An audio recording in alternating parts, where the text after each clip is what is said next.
हमारी आज की कहानी एक मासूम सी लड़की मिया से शुरू होती है। मिया का खुद का ब्यूटी पार्लर था जिसमें औरतों के साथ साथ आदमी भी मेकअप करवाने आते थे। इसके साथ ही मिया लोगों को मेकअप करना भी सिखाती थी। वो सिखाती थी कि कैसे हम अपने चेहरे की खूबसूरती में चार चांद लगा सकते हैं। यहाँ से थोड़ी ही दूर रॉय नाम का एक फोटोग्राफर फोटोशूट कर रहा था। रॉय अभी फोटोज खींच ही रहा था कि इसी बीच अचानक उसे अपने घर की तरफ भागना पड़ा क्योंकि उसकी माँ ने खुद को गोली मार ली थी। रॉय जैसे ही अपने घर पहुंचता है तो उसका बाप जख्मी हाथ लिए कमरे से बाहर निकल रहा था, जबकि कमरे के अंदर रॉय की माँ की लाश पड़ी थी। रॉय के पिता का नाम विलियम था। वो बताता है कि मैंने जब तुम्हारी माँ को रोकना चाहा तो उसने मुझ पर हमला कर दिया और फिर खुद को गोली मार ली। विलियम रॉय को उसकी माँ का लिखा एक खत देता है जो उसने रॉय के लिए छोड़ा था। कुछ देर बाद मिया क्लास ले रही थी और तभी एक औरत उसके पास आकर उसे एक लाश को फ्यूनरल के लिए तैयार करने को कहती है, लेकिन मिया ने उसे मना कर दिया क्योंकि आज वो विलियम से मिलने उसके घर जाने वाली थी। असल में विलियम एक मशहूर लेखक था। रॉय के पिता की मौत के बाद विलियम ने रॉय की माँ से शादी कर ली थी, इसलिए वो रॉय का सौतेला बाप था।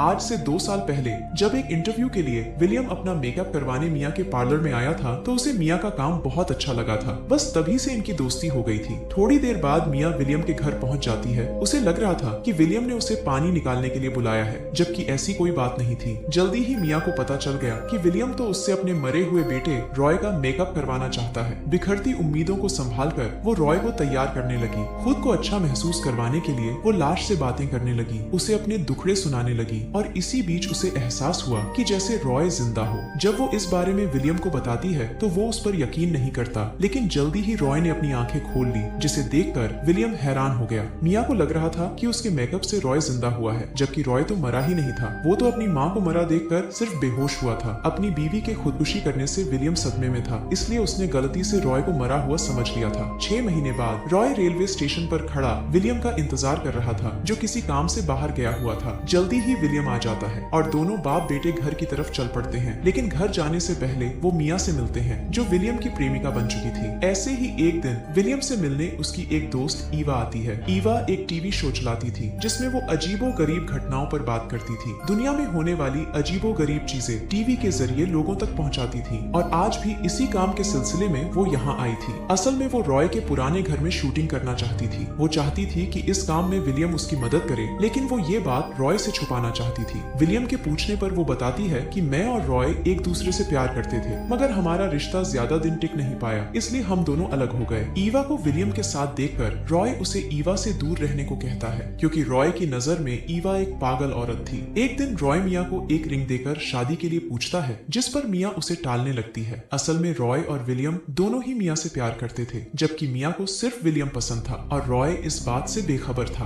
मिया उसका दिल नहीं दुखाना चाहती थी, इसलिए वो उसे अपने और विलियम के बारे में कुछ नहीं बताती, मगर मिया ने अपनी एक सहेली को सब कुछ बता रखा था, क्योंकि मिया उससे कोई बात नहीं छुपाती थी। मिया के घर जूही नाम की एक लड़की काम करती थी, जिसके जज्बात तो जनाना थे लेकिन शक्ल पूरी मर्दाना थी। ऐसे ही एक शाम रॉय बातों बातों में मिया को ईवा के बारे में बताता है और उसे उसके शो भी दिखाता है, जिन्हें देखकर मिया और जूही दोनों ही हैरान होने लगती है। जूही का जेरी नाम का एक छोटा भाई था जो जाना माना अपराधी था और लड़कियों के साथ जबरदस्ती करने के चक्कर में वो साला कई बार जेल की हवा खा चुका था। एक दिन जब जूही घर के काम कर रही थी तो जेरी जेल से भागकर जूही से मिलने आ गया। जूही उसे जल्दी जल्दी यहाँ से भगाना चाहती थी, इसलिए वो कुछ सोचकर उससे कहती है कि इस घर में बहुत सारा कीमती सामान है, तुम मुझे बांधकर सारा सामान चुराकर यहाँ से भाग जाओ। जेरी को उसकी बात सही लगी। देखते ही देखते वो पहले जूही को बांधता है और फिर उसे थोड़ा सा मारता है ताकि देखने वालों को सब कुछ असली लगे। इसके बाद वो हर जगह से सामान चुराने लगा और ऐसे ही वो मिया के कमरे में पहुंच गया। यहाँ मिया सो रही थी। मिया का खूबसूरत बदन देखकर उसका डंडा सलामी देने लगा और वो साला उसे दबोच लेता है। इसी बीच मिया के घर पर कोई नजर रख रहा था और वो पुलिस को फोन कर जेरी के बारे में बता देता है। जल्दी ही मिया की चीखें जूही ने भी सुन ली, जिसके बाद वो जल्दी जल्दी मिया के कमरे में आती है। जूही उसकी मदद करना तो चाहती थी लेकिन कर नहीं पाती और जेरी उसके सामने ही मिया की गुफा लूटता रहा, मगर तभी 2 पुलिस वाले वहाँ आ जाते हैं, जिन्हें देखकर जेरी एक रस्सी के सहारे वहाँ से भाग गया। वो जैसे ही नीचे उतरा तो उसकी मुलाकात ईवा से हुई, जो उसका इंटरव्यू लेना चाहती थी। जेरी के पीछे पुलिस लगी हुई थी, इसलिए वो जल्दी जल्दी वहाँ से भागता है। ईवा उसे रोकने की कोशिश करती है, लेकिन वो भाग जाता है। ईवा को अपने शो के लिए किसी का इंटरव्यू चाहिए था, इसलिए अब वो मिया के पास पहुँच गई थी। वो मिया से अजीब गरीब सवाल करने लगी, जिनका मिया के पास कोई जवाब नहीं था। वो जानना चाहती थी कि उसे जेरी के साथ मजा आ रहा था या नहीं, क्या जेरी का डंडा दमदार था, लेकिन उसके सवाल सवालों से परेशान होकर मिया उसे अपने घर से भगा देती है। मिया के साथ हुई जबरदस्ती के कारण जूही परेशान थी, लेकिन नौकरी खो देने के डर से उसने चुप रहने का फैसला कर लिया। मिया इस वक्त सिर्फ विलियम से मिलना चाहती थी। वो जब विलियम से मिलने पहुंची तो उसे पता चला कि उसकी खास दोस्त का भी विलियम के साथ चक्कर चल रहा है, और हद तो तब हो गई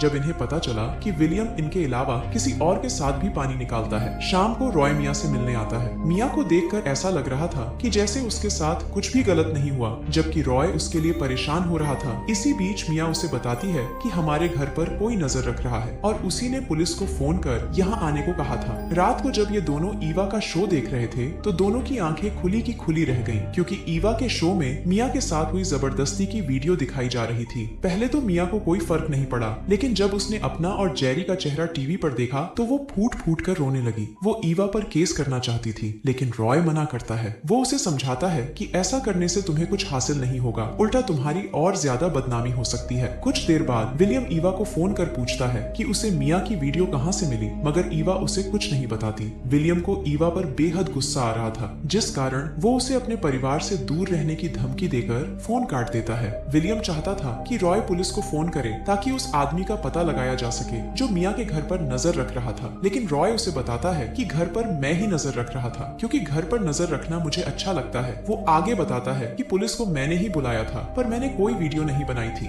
उन दोनों की बातें मिया ने भी सुन ली थी। विलियम रॉय से वो सारी वीडियोस ले लेता है जो उसने छुपकर बनाई थी, और जल्दी ही वो जान गया कि रॉय सच कह रहा था। रॉय की वीडियोस में सिर्फ मिया थी, उसके अलावा कुछ भी नहीं था। रॉय का सच जानकर विलियम और मिया घर से जाने लगे। जूही को भी काफी पछतावा हो रहा था, इसलिए वो भी घर छोड़कर जाने लगी। जाने से पहले वो मिया से माफी मांगते हुए कहती है कि जेरी मेरा ही भाई है। ये जानकर कि सभी ने उससे झूठ बोला है, मिया दुखी होकर वहाँ से चली जाती है। सबके चले जाने के बाद रॉय के हाथ उसकी माँ की लिखी डायरी लगी, जिसे पढ़कर उसे पता चला कि उसकी माँ ने खुदकुशी नहीं की, बल्कि विलियम ने उसे मारा था। डायरी पढ़ने के बाद वो जल्दी जल्दी विलियम के पास आता है। वो उसे बता देता है कि मैं जान चुका हूँ कि तुम मेरी माँ को धोखा दे रहे थे, इसलिए तुमने उसकी जान ले ली। दूसरी तरफ हमें पता चलता है कि मिया की वीडियो ईवा ने बनाई थी, और वो काफी समय से विलियम पर भी नजर रख रही थी। वो जान गई थी कि विलियम लड़कीबाज होने के साथ साथ सीरियल किलर भी है। इधर रॉय विलियम के घर कुछ ढूंढने लगा था, और इसी बीच उसकी नजर एक लड़की की लाश पर पड़ती है, जिसे कुछ दिन पहले ही विलियम ने मारा था। लाश देखकर वो बेहोश हो जाता है, और तभी घर में ईवा आ जाती है। ईवा विलियम से झूठ बोलती है कि मैं तुम्हारा इंटरव्यू लेने आई हूँ, जबकि असल में वो जानती थी कि विलियम ने घर में लाश छुपा रखी है। विलियम उसे घर में घुसने नहीं देता, जबकि ईवा हर हाल में उसे पकड़ना चाहती थी। विलियम को रोकने के लिए वो उस पर गोली चलाती है और फिर किसी तरह घर में घुस आती है। अंदर आकर वो उससे सच जानने की कोशिश करने लगी, और विलियम भागने की और इसी कोशिश में ईवा उस पर एक और गोली चला देती है। ईवा को लगा कि वो मर गया, लेकिन वो साला मरता मरता ईवा को ही मार देता है। कुछ देर बाद मिया भी यहाँ पहुँच गई, क्योंकि यहाँ आने से पहले रॉय ने उसे सब बता दिया था, और मिया यहाँ रॉय से ही मिलने आई थी। मगर जब वो घर में आई तो उसे विलियम दिखता है, जो अपनी आखिरी सांसें ले रहा था, और मिया से माफी मांगकर वो दम तोड़ देता है। इसके बाद मिया रॉय के पास जाती है और किसी तरह उसे होश में लाती है। उसके होश में आते ही मिया की जान में जान आ गई, और इसी के साथ इस कहानी का यही अंत हो जाता है।